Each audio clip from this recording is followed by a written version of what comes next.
Executive orders in focus. President Biden expected to sign more executive orders today dealing with issues of equity, including police reform and public housing.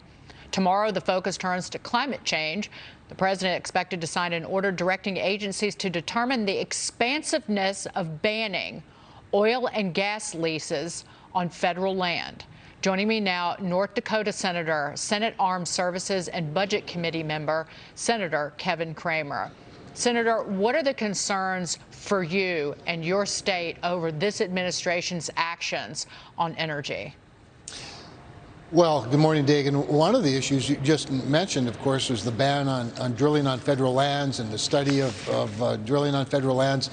North Dakota, one of the reasons North Dakota is second in the country, only to Texas, in oil production is because we don't have a lot of federal lands. But there's still a fair bit of drilling in the heart of the Bakken in North Dakota that is on federal land, and it'll have a major impact on the ability to be energy secure, to create those good middle-class American jobs, to be less dependent on foreign oil.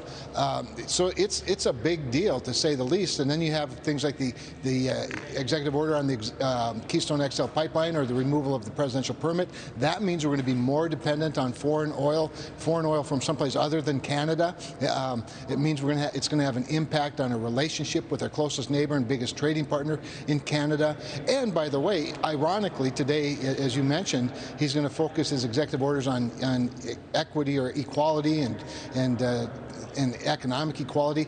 Well, there is no group of people more negatively impacted by higher energy costs and fewer energy jobs than the middle class and lower income Americans. So it's very ironic that this president that wants to be a jobs creator and wants equality would start out by attacking an industry that provides lots of opportunity for every American. The canceling the Keystone Pipeline, the unions were upset. It cost, by some estimates, 10,000 union jobs, high-paying blue-collar jobs. And the cost for workers and others are, numerous. So as a senator, what can you do to stop this? These are all moves for left-wing climate change activists. And literally, with the Keystone being canceled, the Biden administration has turned its back on the union. So as a senator, what can you do to stop or reverse some of this move to damage our energy independence and damage our role as the biggest producer in the world? It's interesting, Dagan. I was actually a regulator when the original Keystone Pipeline went through North Dakota, and I carried the portfolio that permitted, every inch of that pipeline.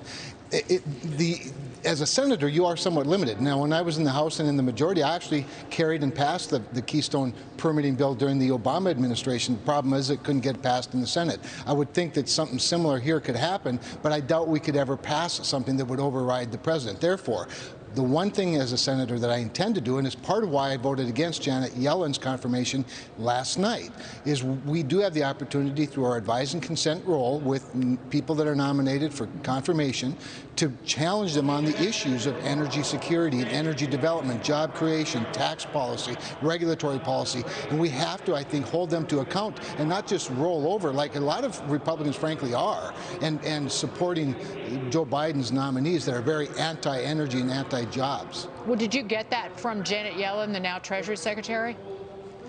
Well, with Janet Yellen's interest in raising taxes on pretty much everything, she's a climate activist extraordinaire. She wants to raise taxes on people, middle-class Americans.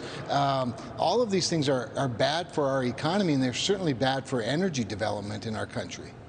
Well, it will hurt. Like, if you look at just the short term, the 60-day freeze on new leases, drilling leases on federal lands, more to come. Again, we were talking about the study of that. It will hurt not just red states, but if you look at New Mexico, Federal land accounts for most of the oil production and natural gas in that state, and 20% of Mexico's budget comes from mineral royalties that are shared by the federal government with the states. So this is not, if there is financial damage to these blue states even, then you might have a pushback against what the administration is doing. Well, so there are a number of states, New Mexico's chief among them, of course, which is a large federal land state, as you said, has a lot of oil and gas opportunity and potential and activity. And now you have New Mexico Democrats up in arms over, or at least challenging the president's decision to do this. Well, they should have been a little more active, and certainly the voters could have been a little more active prior to electing another Democratic senator from New Mexico.